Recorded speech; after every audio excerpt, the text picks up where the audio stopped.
Hi everyone, welcome back to my channel. I'm so happy you're here. Today's video is full of simple yet powerful cleaning habits that can truly transform your home and your peace of mind. If you've ever felt frustrated trying to keep your space tidy, this one's especially for you. Do you ever feel like no matter how much you clean your home still looks messy, or maybe your small space feels packed with things you don't even use yet? Somehow it's impossible to make it look neat. I've been there too. I know how exhausting it feels when clutter seems to return faster than you can put things away. That's exactly why I made this video, to share real practical methods that helped me reclaim my space and my calm. These are not just theories.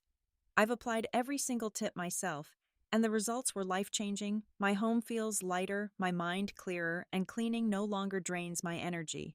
Don't forget to subscribe and turn on the notification bell.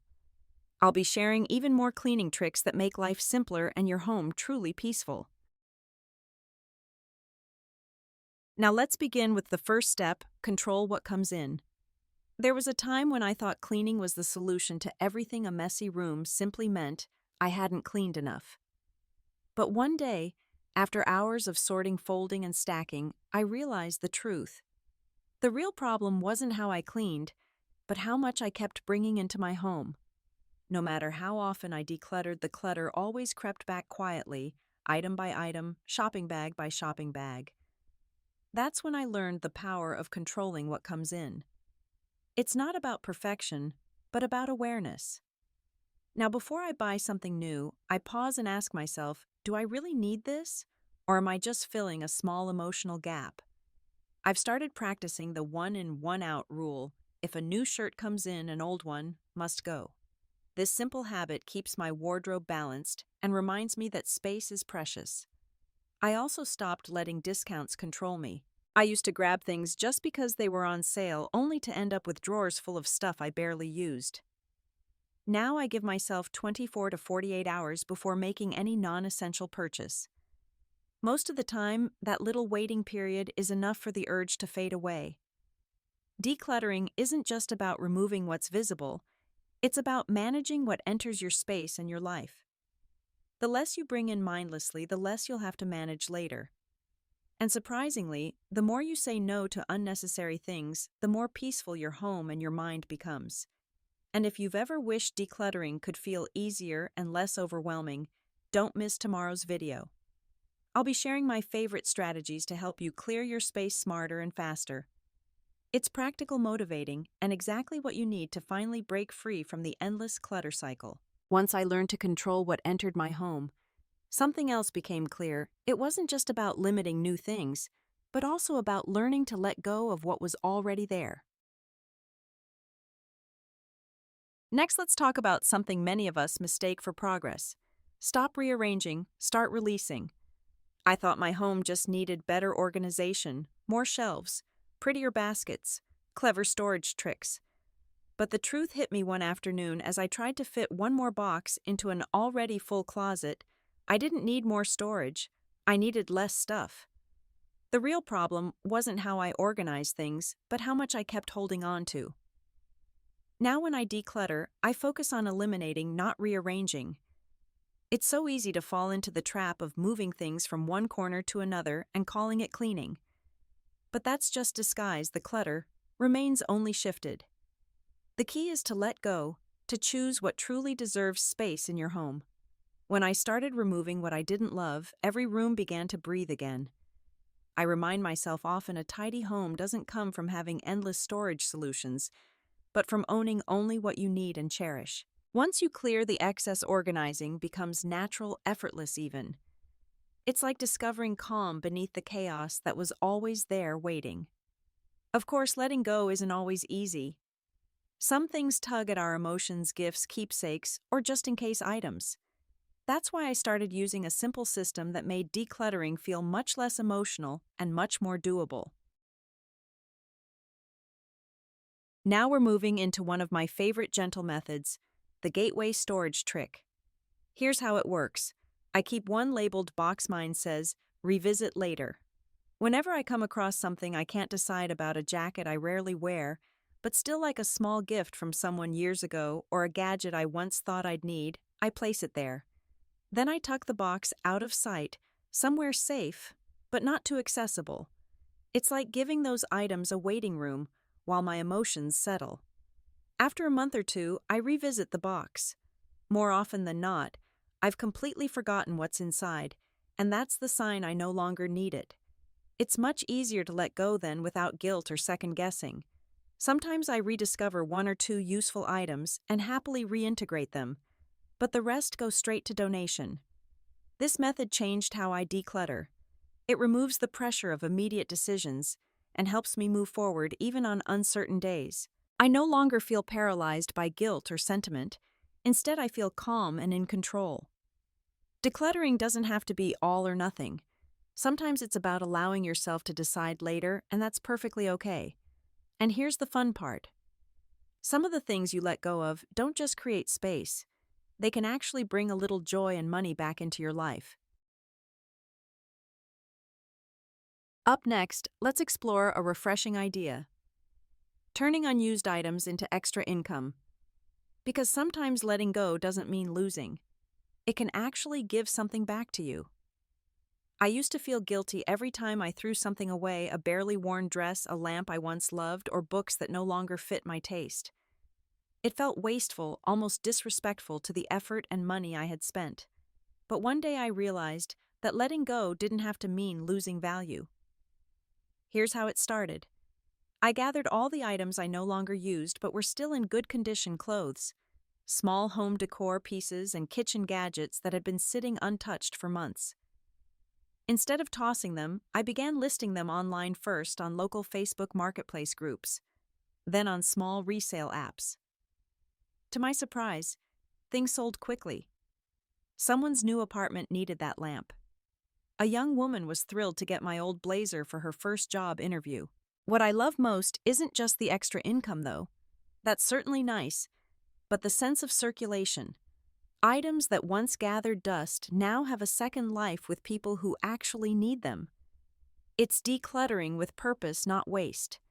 And the best part, knowing that my home feels lighter yet my heart feels full because I didn't just throw things away, I passed them on.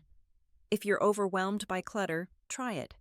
Create a small resale corner in your home, or even host a mini garage sale. You'll be amazed how empowering it feels to turn chaos into cash and waste into worth. But not everything needs to be sold. Some things carry more meaning when shared. Now let's go a little deeper with Let Go with Purpose. This part is about decluttering not just with our hands, but with our hearts. I used to feel conflicted whenever I decluttered. Throwing things away felt wasteful, but keeping them only added to the chaos. That's when I discovered the beauty of thoughtful donation, a way to let go with purpose. It's not just about clearing space, but about making sure your items reach the people who truly need them. When I started, I took time to research where my things could do the most good. Instead of dropping off random bags at any collection box, I found local shelters, community groups, and student organizations that matched what I had to give. Warm jackets went to a women's shelter, before winter books and stationery to underfunded schools. It felt personal, like I was passing a small piece of comfort forward. But thoughtful donation also means being respectful to the recipients. Before giving anything away, I always check, is it clean, intact, still useful? If I wouldn't gift it to a friend, it probably doesn't belong in a donation bag. I even sort everything into categories: clothes, books, household items, so volunteers don't have to dig through piles. Over time, this simple act changed the way I see decluttering. It's no longer about getting rid of things, it's about letting them move on to a new chapter, just as I do. Every box I give away reminds me that what once served me can still serve someone else. The more I gave, the more I began to see how deeply connected our habits are, not just to our homes, but to the planet itself. That's when my decluttering journey naturally evolved into something bigger. At this point, we move into something even more meaningful: sustainable living starts at home.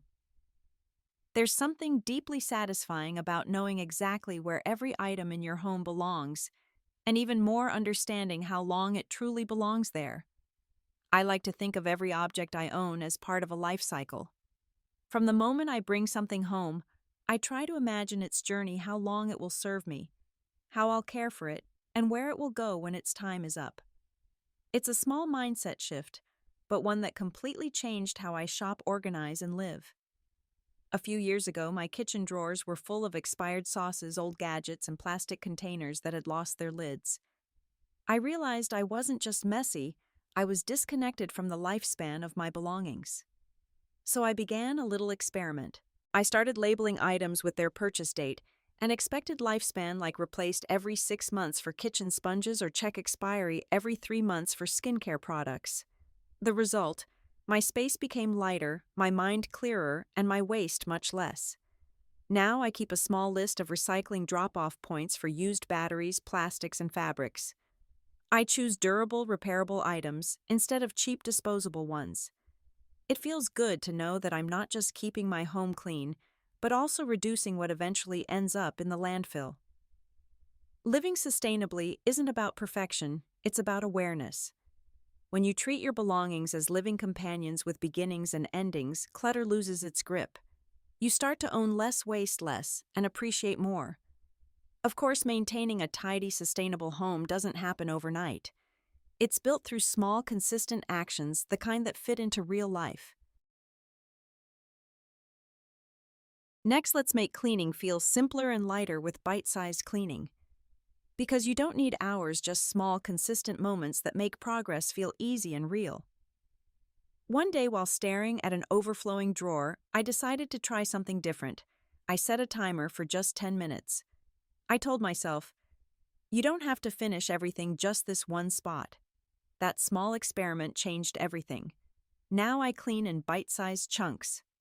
10 minutes for a makeup drawer, 15 for the shoe rack, maybe another 10 for my handbag. I focus only on that little corner until the timer goes off, then stop. No guilt, no pressure. It's amazing how these tiny moments add up. Slowly, every nook of my home began to transform, and the best part, I never felt overwhelmed again. The secret is consistency, not perfection. I even keep a small list on my fridge: Monday, one drawer; Tuesday, one shelf. It feels so satisfying to tick off each task. Some days I even surprise myself and keep going beyond the timer just because it feels good. Breaking cleaning into small, doable parts makes it part of daily life, not a dreaded chore. You begin to enjoy the rhythm of progress, one drawer, one shelf, one peaceful corner at a time. And finally, let's end with something I hold close to my heart: turning decluttering into me time. I used to think cleaning was something you had to do, a dull obligation that always came after a long day. But one evening I lit a candle, played my favorite playlist, and started folding laundry. Suddenly it didn't feel like a chore anymore. The rhythm of the music made every little movement lighter, almost like dancing with the clothes in my hands. That's when I realized cleaning doesn't have to be silent, serious, or boring. It can actually be joyful. Now I always pair decluttering with something that makes me happy. Sometimes it's a soft podcast that inspires me while I sort my drawers. Other days, I put on a comforting TV show while tidying my living room. It's like having company while cleaning. The trick is to blend pleasure with productivity, so your brain doesn't register cleaning as work. Instead, it becomes your time, a soothing ritual that clears both your home and your mind. I also like to reward myself afterward. Once I'm done, I pour a warm cup of coffee, step out to the balcony, and breathe. That tiny moment of rest feels earned and satisfying, a simple yet powerful reminder that caring for your space is also caring for yourself. Turning cleaning into a joyful experience changed everything for me. It's no longer a burden on my to-do list, but something I genuinely look forward to. When you fill your cleaning time with music, laughter, or calm reflection, you'll notice your space shines brighter, and so do you. That's how I've learned to keep my home light open and peaceful. Every item has its place, and nothing feels overwhelming anymore. These simple shifts turned my space from cluttered and chaotic into calm and intentional.